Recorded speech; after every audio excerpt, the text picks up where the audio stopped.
नमस्कार. साहित्य विषयक कार्यक्रमांसाठी ग्रंथालय वॉच या यूट्यूब चॅनलला सबस्क्राईब करा आणि माझ्या एपिसोडला लाईक आणि शेअर करा. ग्लोकल लेखिका या कार्यक्रमात आपण जागतिक आणि भारतीय लेखिकांच्या साहित्याचा परिचय मराठीतून करून घेत असतो. आज आपण कृष्णा सोबती या हिंदीतून लिहिणाऱ्या ज्ञानपीठ विजेत्या साहित्यिकेच्या साहित्याचा परिचय करून घेणार आहोत. तिचा जन्म गुजरात ह्या आता पाकिस्तानात असलेल्या गावी 18 फेब्रुवारी 1912 साली झाला आणि मृत्यू 25 जानेवारी 2019ला वयाच्या 94व्या वर्षी दिल्लीत झाला.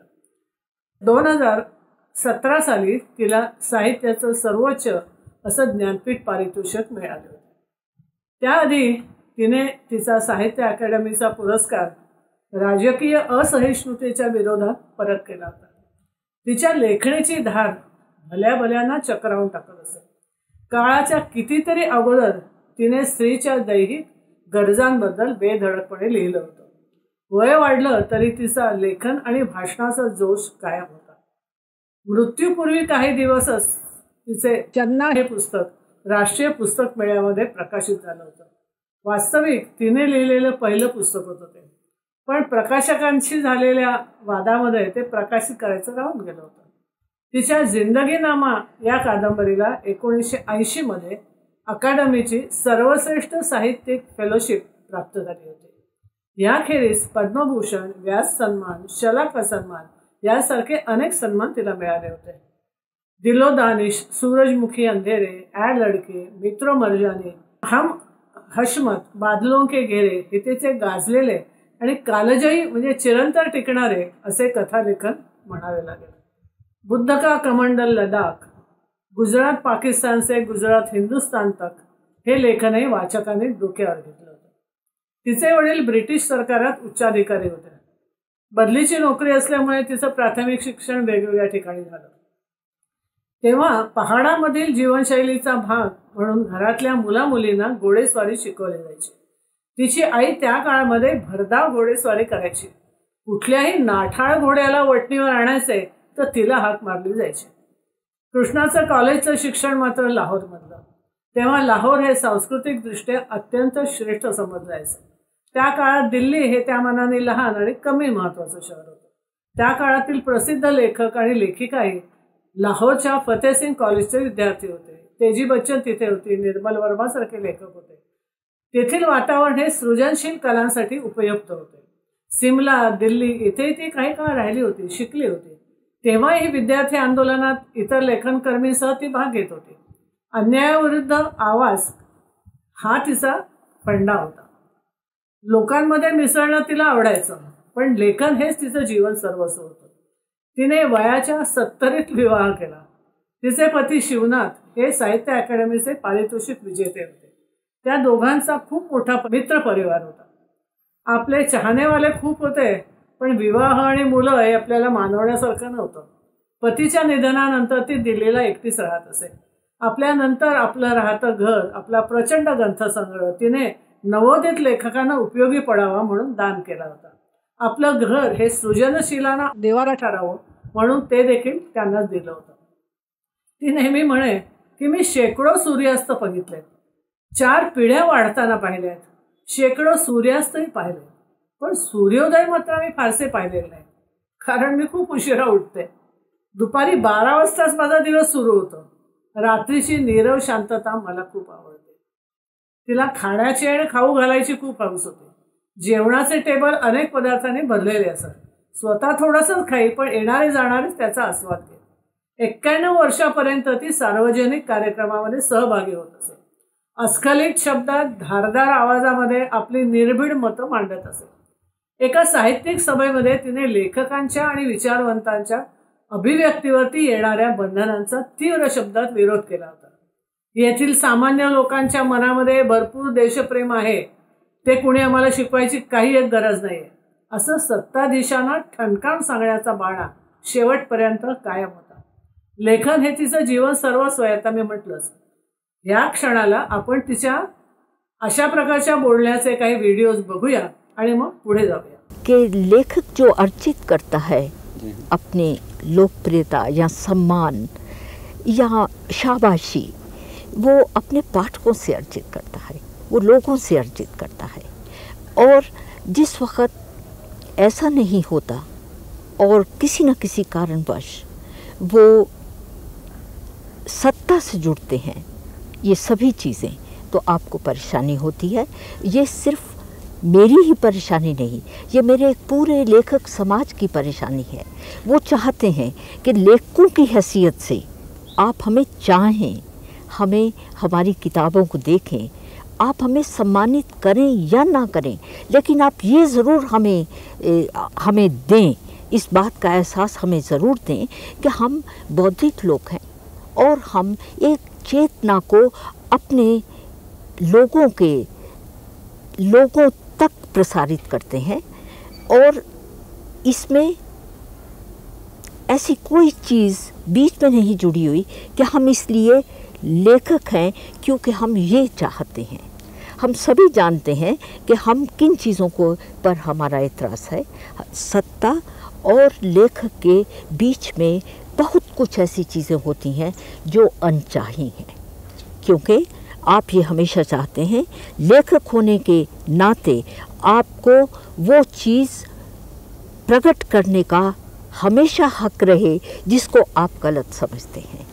हाँ जी। और जहाँ ये चीज़ कहीं भी अगर बनती है, आपको किसी एक जकड़ लेती है, तो आप उसके खिलाफ बोलते भी हैं, कहते भी हैं और उसको नामंजूर भी करते हैं। जी, मैं आपसे बांटना चाहती हूँ कि मैं काफ़ी मेरी जो रचनात्मक जलवायु है वो काफ़ी देर से पनपती है। एक जिसे कि आप कहते हैं एक ऐसे बिंदु पे आना जब आप सभी चीज़ों को समेट कर कागज़ पे लिखते हैं और आप जो कोरे पन्ने हैं उन्हें आप लगातार देखते हैं, लेकिन हमेशा आप ऐसी प्रतिक्रिया में नहीं होते कि आप बैठ के लिखना शुरू कर दें। ये सही बात है कि मेरी कृतियों में बहुत लंबे वक्फे होते हैं, क्योंकि मैं बहुत वक्त लेती हूँ चीज़ों को अपने अंदर जज्ब करने के लिए, उन्हें अपने में स्थित करने के लिए, उन्हें अपने तरीके से जांचने के लिए। और तब आप अचानक एक दिन महसूस करते हैं कि जो कोरा पन्ना है आपसे कुछ कहने जा रहा है, आप कुछ करना चाहते हैं, और वो जो चीज़ है वो किसी पहाड़ पर चढ़ने के मुकाबले से कम नहीं है।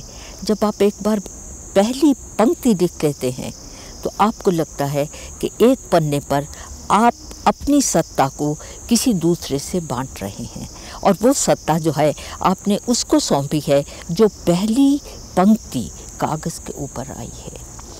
मैं ये भी कहना पसंद करूँगी कि मैं चीज़ों को नहीं देखती, मैं चीज़ों में देखना पसंद करती हूँ।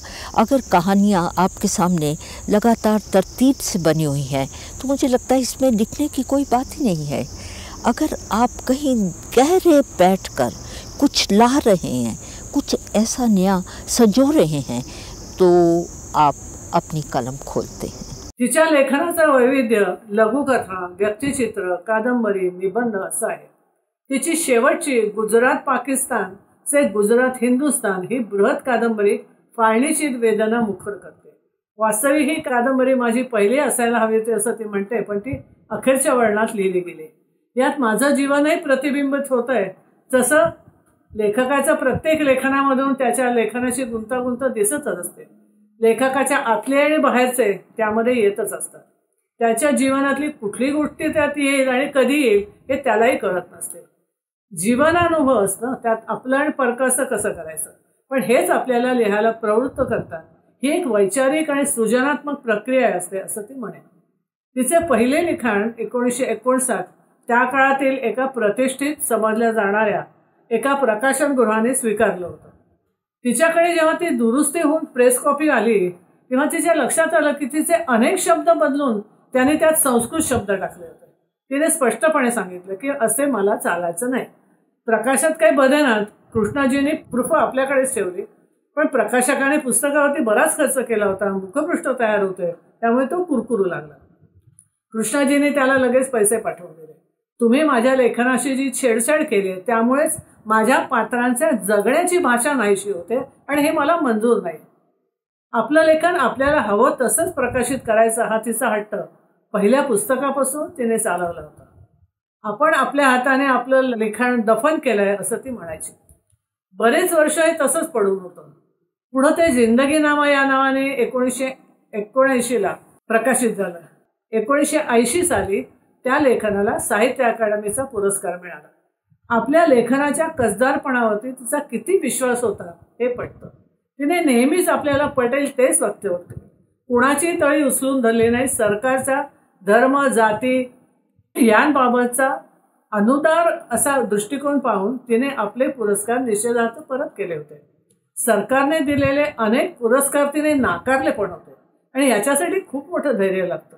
वयाची 90 उलटल्यावरही ती साहित्य संमेलनामध्ये समारंभामध्ये जाऊन आपल्या खणखणीत आवाजात आपला निषेध नोंदवायची. आपल्या सर्वसमावेशक संस्कृतीचं महत्त्व सांगून साहित्यिकाने अशा दडपणाविरुद्ध लेखणी वापरावी ह्याचं आवाहन करायचं. तिनं आपली एकत्र कुटुंब व्यवस्था स्त्रीच्या कुचंबणेला कशी कारणीभूत आहे, परंपरा जतनाच्या नावाने जी गळचेपी होते हे त्या काळात मांडलं. मित्रो मर्जानी म्हणजे जळो मेली ती मित्रो ही 1966 सालची कादंबरी. त्यात नायिका मित्रो आपल्या शारीरिक इच्छा पुऱ्या न करणाऱ्या सरदारी नावाच्या आपल्या नवऱ्याविरुद्ध सासूकडे तक्रार करते. तिचे लैंगिक सुखाचं आकर्षण हे स्वाभाविक असतं. असे पुरुषाच्या बाबतीत घडलं तर तो इतर स्त्रियांकडे जायला त्याचा मार्ग मोकळा असतो. त्याबद्दल घरच्यांना वा बाहेरच्यांना काही अनुचित वाटत नाही. पण स्त्रीने या नैसर्गिक भुकेबद्दल बोललं तर ती स्वैरिणी ठरते. याबद्दल मित्रो म्हणजे तिचं नाव खरं सुमित्रावंती आहे, आपलं मत आपली बाजू सासू आणि नावेकडे व्यक्त करते. एकत्र कुटुंबात स्त्रीला आपल्या मताप्रमाणे बोलता वागता येत नाही. एका बाजूने सुरक्षितता हा कुटुंब व्यवस्थेचा भाग आहे, परंतु स्वातंत्र्य मात्र या तडजोडीमध्ये बळी जातो.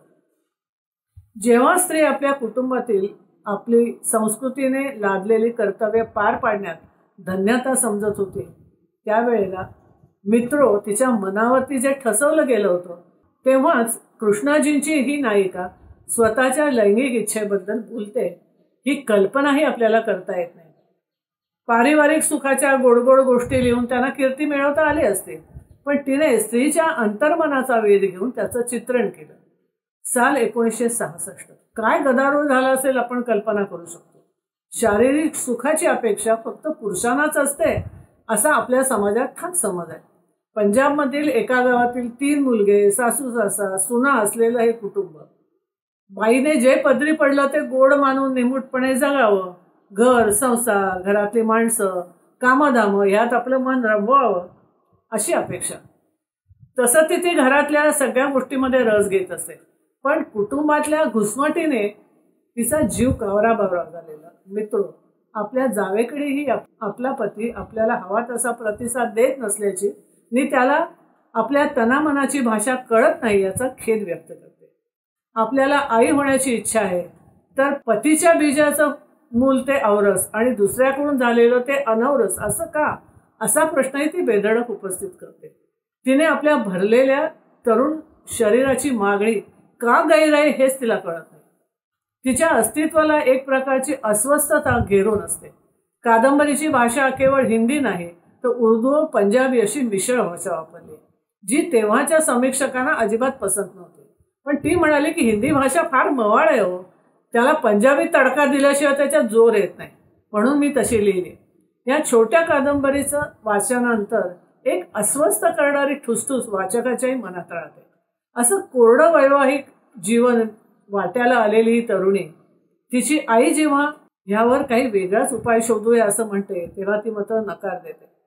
आणि अखेर सुमित्रावंती म्हणजे मित्रो माहेरी आपल्या आईच्या एकाकी जीवनाचा धसका घेऊन परत आपल्या पतीकडे सरदारीकडे घरी यायचा निर्णय घेते आणि त्याच्यामधील पुरुषत्व जागं करण्याचा प्रयत्न करते.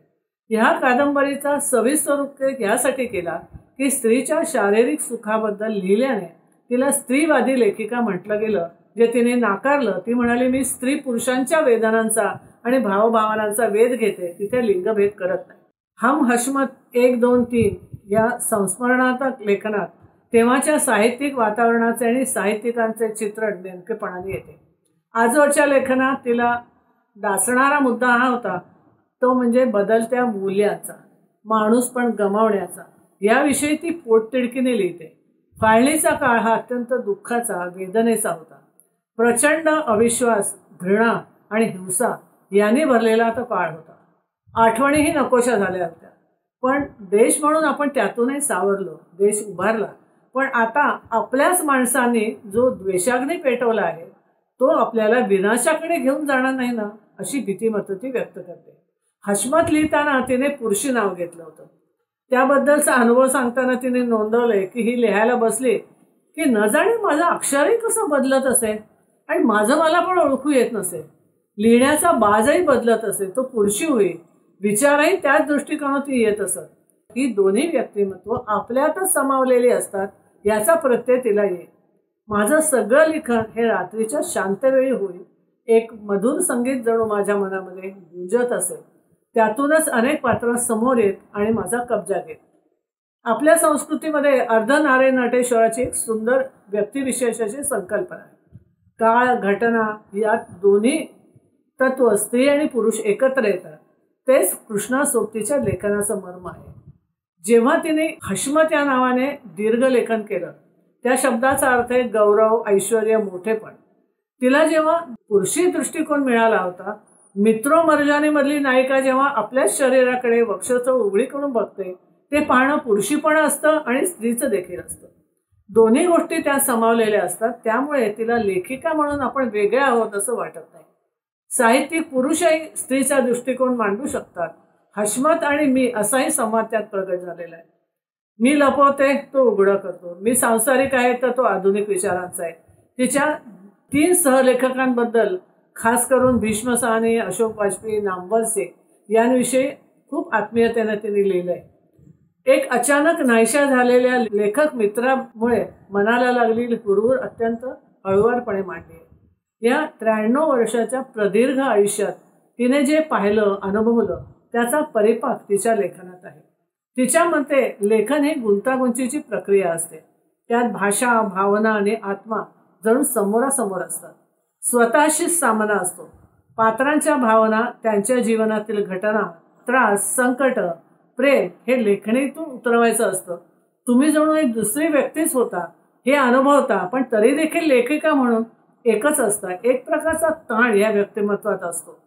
त्या पात्रांची भाषा, वातावरण तुम्ही निर्माण करत असता, त्यात तुम्हालाही घेरून असतात.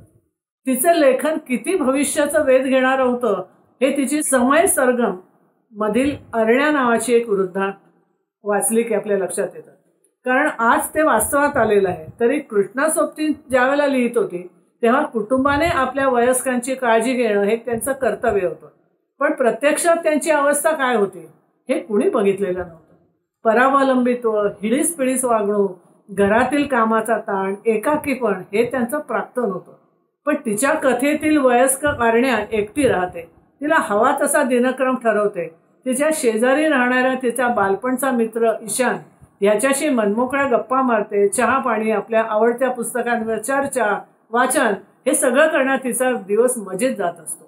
ती कुणावरही अवलंबून नसते. तिचं एकटे राहणं इतरांना ठीक वाटत नसतं. पण तिची समवयस्क मैत्रीण दयावती तिला एकदा म्हणते, मी कुणाला न सांगता येतील अशा कोंडीत सापडले ग. माझं जणू अस्तित्वच संपलंय. रूढार्थाने असलेलं कंटाळवणं, कुणाला नकोसं असणं हे मनातून आपल्या आयुष्यातून काढून तू टाकलंयस. कारण तुझ्यात एकटीने नव्हे तर एकटं जगण्याची जिद्द आहे. त्या वयात तिच्या मनात अनेक मधुर स्वर झंकारत आहेत. हे लेखकाचे द्रष्टेपण म्हणावं का? त्या काळात असे एकट्या वयस्कांकडे दयेने बघितलं जातं. पण आज ते वास्तव दिसतंय. अनेक जण किंवा जणी स्वेच्छेने ते उपभोगत आहेत. जीवनात आनंद फुलवत आहेत. हे लोक माणूस घाणेमुळेच नाहीये, पण दुसऱ्यांची लुडबुड त्यांना त्यांच्या आयुष्यात नको आहे. स्वातंत्र्याच्या पहिल्या दशकातील हिंदी साहित्य हे वेगळ्या मुशीतून निघालेलं होतं. हवेत मोकळेपणा होता, उमेद होती, नवा समाज निर्माण करण्याची इच्छा होती. लेखनासाठी 10 दिशा खुल्या होत्या. त्यामुळे लेखनामध्ये अनेक प्रयोग झाले. तिने लिहिलेली निसर्ग वर्णनही वाचकाला बांधून ठेवतात. काश्मीरच्या सीमेवरचं त्यांचं गाव, लडाख यांची वर्णनं, त्यात तिला येत गेलेला एक प्रकारचा आध्यात्मिक अनुभव, संस्कृती, भाषा, आपले लोक यांविषयी असलेलं तिचं प्रगाढ प्रेम तिच्या लेखनाला बळ देत असतं. लोकल लेखिका या कार्यक्रमाच्या लेखकांच्या माहितीसाठी साहित्य अकादमी मुंबई या केंद्राने मला बरीच मदत केली, त्याबद्दल मी आभारी आहे. कृष्णा सोबतीची फाळणीच्या पार्श्वभूमीवरती सिक्का बदल गया या कथेचा मी अनुवाद केलाय, ज्याचं अभिवाचन मेधा अलकरी करते. एक खादीची जाडशी चादर अंगावर पांघरून हातात जपमाळ घेऊन शहाणी नदी किनाऱ्यावर पोहोचली तेव्हा नुकतंच तांबडं फुटलं होतं. आकाशातील लालिमा पाण्यावर दूर दूरपर्यंत पसरत होता. तिने कपडे काढून खडकावर ठेवले. तोंडानं ती रामनाम जपत होती. ओंजळीत अर्घ्य घेऊन तिनं ते सूर्यदेवतेला अर्पण केलं. नमस्कार करत तोंडावर पाण्याचे हपके मारले आणि चिनाबच्या पाण्यात एक डुबकी मारली. एकावर एक लाटा एकमेकींना चुंबून पुढे येत होत्या. दूर काश्मीरच्या पहाडांवरून बर्फ विरघळून उड्या मारत नदीच्या प्रवाहात भोवऱ्यांशी टक्कर घेत किनाऱ्यावर येऊन साठत होतं. लांबवर पसरलेली वाळू आज का कोण जाणे गप्प वाटत होती. शहाणीने कपडे केले. आजूबाजूला पाहिलं, चिटपाखरूही दिसत नव्हतं. मात्र वाळूवर अनेक पावलांच्या खुणा दिसत होत्या. आज या नीरव शांततेत काहीतरी भयावह दडलंय असं वाटत होतं. गेल्या 50 वर्षांपासून ती रोजच इथे आंघोळीला येत होती. 50 वर्ष, किती काळ लोटला. एके दिवशी याच नदीच्या किनारी ती नववधू बनून डोलीतून उतरली होती आणि आज शहाजी नाहीत. एवढा शिकला सवरला मुलगा तोही नाही. आज ती अगदी एकटी आहे. आपल्या या भव्य लांब रुंद हवेलीत ती एकटीच राहिली आहे. पण आज हे काय येतंय मनात सकाळी सकाळी. अजूनही संसाराची चिंता पाश काही सुटले नव्हते. दीर्घ श्वास घेत तोंडाने रामनामाचा जप करत बाजरीच्या शेताच्या बाजूनं ती चालू लागली. आजूबाजूच्या घरातून चुली पेटल्या असाव्यात. तिथून धूर निघताना दिसू लागला होता. बैलांच्या गळ्यातील घंटांची किणकिण ऐकू येत होती. तरीही काहीतरी अस्वस्थता वातावरणात दाटली होती. शहाजींनी खोदलेल्या विहिरी, लांबच लांब पसरलेली, दर साल 3दा पिकणारी शेती, हे सारं आपल्या मालकीचं आहे. आज त्यांच्यानंतरही तशाच जोमानं शेती फुलते. त्यांच्याच मेहनतीचं फळ आहे हे. विहिरीजवळ जाऊन तिने हाक मारली. शेरे, शेरे, हसीना, ओ हसीना. हसीना कामात हसावी. शेरे मात्र तिला शिव्या घालत होता. त्याचा नूर काही औरच होता. सकाळी सकाळी ह्या का शिव्या घालतोय मला. हसीना बाहेर येत तणतणली. शहाणी म्हणाली, जाऊ दे ग, पण हा चिडला का एवढा. मला तर बुवा मुलापेक्षा ही सूनच खूप आवडते. तू शांत हो. शहाणी गंभीर स्वरात शेराला म्हणाली, ऐकलंय की काल बाहेरचे लोक गावात आले होते. सगळीकडे गडबड सुरू आहे. काही ठीक नाही चाललेलं. शहाजी आज असते तर काहीतरी उपाय शोधला असता. तिचे डोळे भरून येत होते. खरं तर त्यांना जाऊनही खूप दिवस झाले होते. पण आज तिचं मन आठवणींनी अस्वस्थ होत होतं. शहाणीकडे पाहताना शेरेच्या मनात आलं की आमच्या घामामुळेच शेठच्या हवेलीत सोन्या चांदीने भरलेली पोतीच्या पोती आहेत. आम्हाला दिलेल्या कर्जावर भरमसाठ व्याज लावूनच शाहने ही हवेली सजवली आहे. त्याच्या मनात प्रतिहिंसेची ज्वाला भडकली होती. गेल्या काही दिवसात त्याचे हात अनेकांच्या रक्ताने रंगले होते. त्याचं माथं भडकलं होतं. पण तो शहाणीशी असं वागू शकेल. अम्मी गेल्यावर तिच्या हाताने त्याने कितीदा तरी ममतेने भरलेले 4 घास खाल्ले होते. तिची ममता तर साऱ्या मोहल्ल्याने अनुभवली होती. तिच्याशी काय वैर. अगदी आज ट्रक घेऊन येणाऱ्या दाऊद खानच्या बायकोच्या सुनमुखाच्या वेळी शहानीने तिला सोन्याचे झुमके दिले होते. तिच्या मायनी सगळ्यांनाच बांधलेलं होतं. शहाने जे केलं ते त्याच्याबरोबर गेलं. त्याची शिक्षा हिला कशाला. तिचे वृद्धत्वाने सुरकुतलेले हात त्याच्या माथ्यावरून कितीदा तरी फिरलेले आहेत. तो रागावून कधी उपाशी तापाशी झोपला तर शहानी त्याला उठवून लोटाभर दूध प्यायला लावत होती. तिला मारून काय मिळणार. नाही, तो असं होऊ देणार नाही. त्याच्या मनात आलं की तिला धोक्याची सूचना देऊन जागं करावं.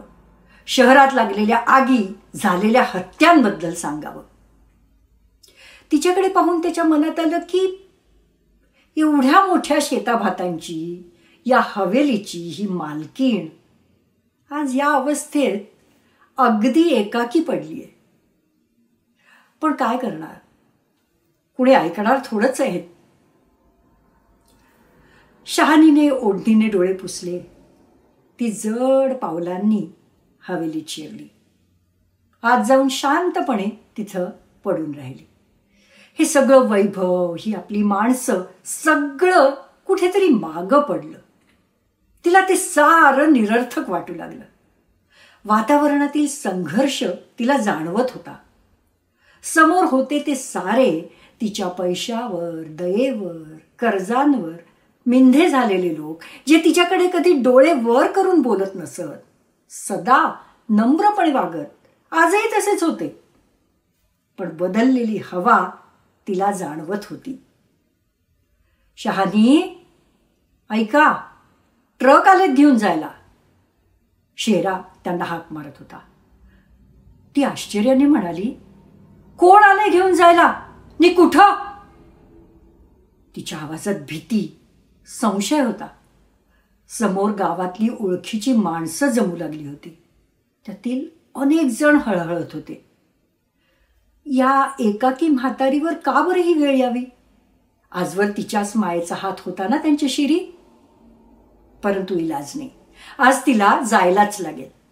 हिंदू इथे राहू शकणार नाही.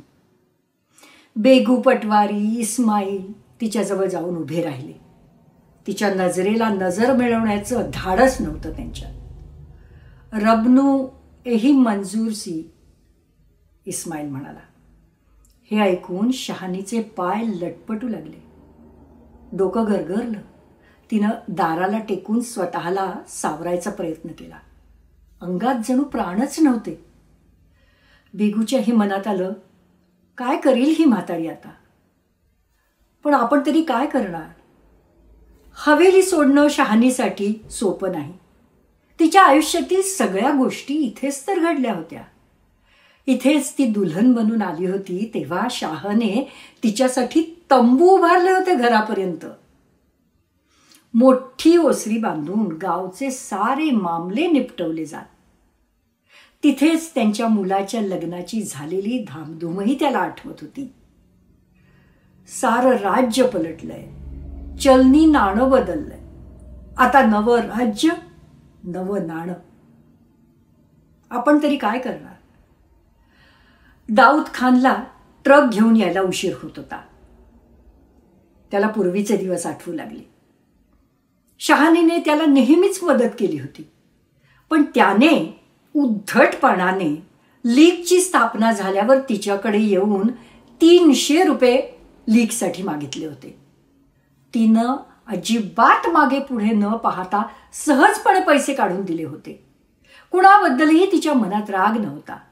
हे आपलेच लोक आहेत या भावनेनं ती नेहमीच वागत असे.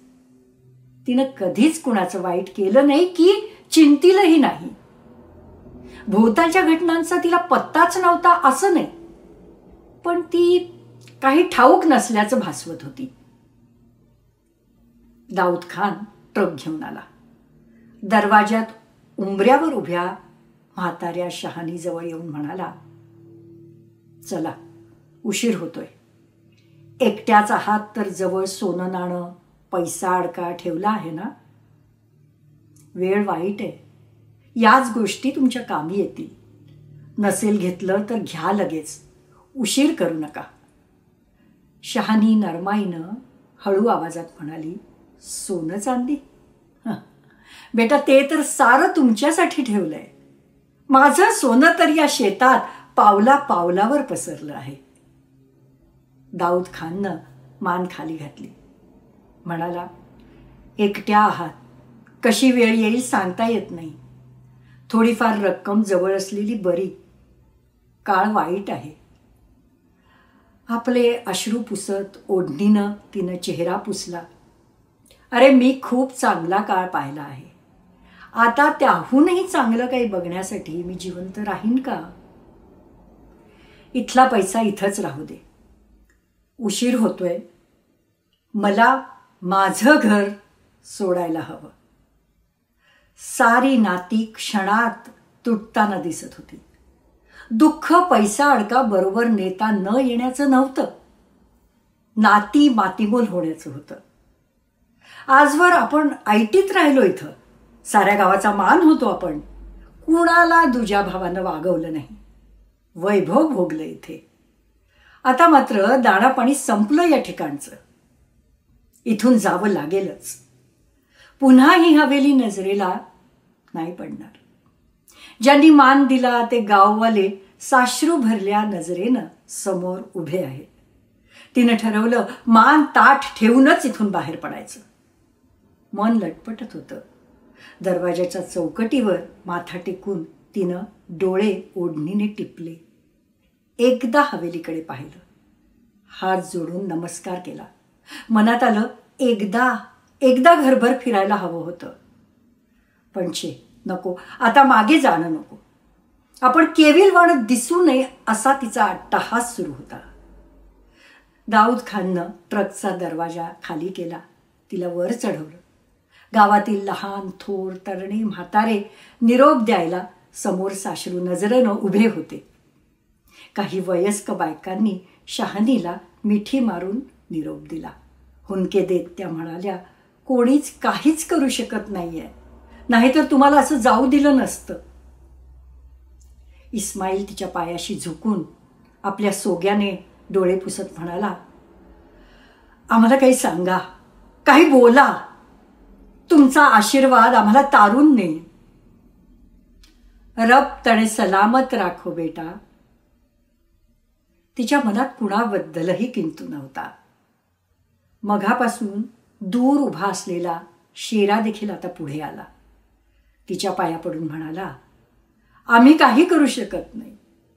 सारं राज्य बदललंय. तेणू भाग जगे चन्ना. सुरकुतलेला हात त्याच्या डोक्यावर ठेवत ती म्हणाली. ट्रक निघाला. हवेली दूर जात होती की तीच हवेलीला सोडून दूर चालली होती. तिची ती उंची हवेली, मोठा वरांडा, त्याहून मोठा ओटला, सारं डोळे बरसत असताना तिनं पाहून घेतलं. हो, तीच सोडून जात होती. दाऊदचं मन खात होतं. तो म्हणाला, शहाणी, आम्ही काही करू शकत असतो तर तुम्हाला असं जाऊ दिलं नसतं. त्याच्या आवाजातही अगतिकता होती. कुठे जाईल ही एकाकी म्हातारी बाई? शहाणी कॅम्पमधील जमिनीवर हमसत रडत पडली होती. कसला काळ आलाय. कुठलं नाणं? ते तर मीच गावी सोडून आले आहे. कदाचित शासन, नशीब बदललं, त्याचबरोबर ते नाणंही पलटलं असेल. तिच्या नजरेसमोर तिची हिरवीगार शेतं डोलत होती. कानावर आलं होतं की कालची रात्र रक्ताचा पाऊस पाडत होती तिथं. कदाचित राज्य पालटत होतं आणि नाणंही पालथं पडत होतं. धन्यवाद.